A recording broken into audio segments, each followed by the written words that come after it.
সূরা নিসার 11 নম্বর আয়াতে 3 ভাগ সম্পত্তির ভাই 2 ভাগ পাবে এবং বোন 1 ভাগ পাবে। এই যে ভাগাভাগিটা, এটা কি কোনো হুজুর ভাগ করে দিয়েছে? এটা কি কোনো আলেম ভাগ করে দিয়েছে? কোনো পীর মাশায়েখ ভাগ করে দিয়েছে? না, এটা ভাগ করে দিয়েছে আল্লাহ। এটা আল্লাহর আইন।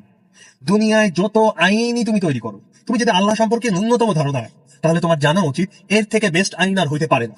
এর থেকে বেস্ট আইন আর হইতে পারে না। অনেক যুক্তি তুমি পাবা, অনেক যুক্তি তুমি পাবা, কারণ যুক্তি আছে। যুক্তি এই পক্ষেও দেওয়া যায়, ওই পক্ষেও দেওয়া যায়। তবে আল্লাহর আইনের থেকে ভালো আইন একজন আল্লাহর সৃষ্টি একজন ক্ষুদ্র মানুষ তৈরি করতে পারে, এই জিনিসটা চিন্তা করাটাও গুনাহ। এই জিনিসটা থেকে, এই জিনিসটা চিন্তা থেকে আমাদের ফিরে আসতে হবে। পরিবারে খরচ করার জন্য মেয়েদের প্রতি কোনো দায়িত্ব নয়। মেয়েরা রাজরানীর মতো, তারা শুধু নিজের ফ্যামিলি গুছিয়ে রাখবে, বাইরে কারো চাকরানি খাটবে না। ছেলেরা চাকর খাটবে, ছেলেরা পুরো দায়িত্বের পুরো পরিবারের আর্থিক দায়িত্বের দায়িত্ব নিবে। এটাই ছেলেদের। এই জন্য ছেলেরা যে 2 ভাগ পাবে, সেইখান থেকে কিন্তু মেয়েরা ভাগ পাবে। মেয়েদের ভরণ পোষণ আসবে। মেয়েরা বিপদে পড়লে ছেলেদের ভাগ থেকে সবকিছু আসবে। মেয়ের ভাগটা সম্পূর্ণ মেয়ের পার্সোনাল, ওইটাতে কারোর হক নাই। হাজবেন্ড নিতে পারবে না, ভাই নিতে পারবে না, বাবা নিতে পারবে না, সন্তান নিতে পারবে না, কেউ নিতে পারবে না। তাহলে কোন ভাগটা দামি হলো? ওই 1 ভাগ দামি হলো, না ওই 2 ভাগ দামি হলো? যে 2 ভাগ খরচ হয়ে যায়, আর না যে 1 ভাগ খরচ হয় না। আল্লাহর সিস্টেমটা খুব সুন্দর। এই সিস্টেমের মধ্যে আপনি সিস্টেম ঢুকাতে যাবেন, আপনার কি হবে?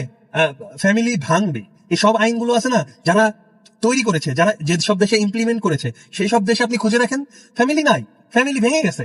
তাদের ফ্যামিলি টিকে না, তাদের ডিভোর্স হার বেশি, তারা বিয়ে করতে চায় না। সব সমান সমান, সব সমান সমান।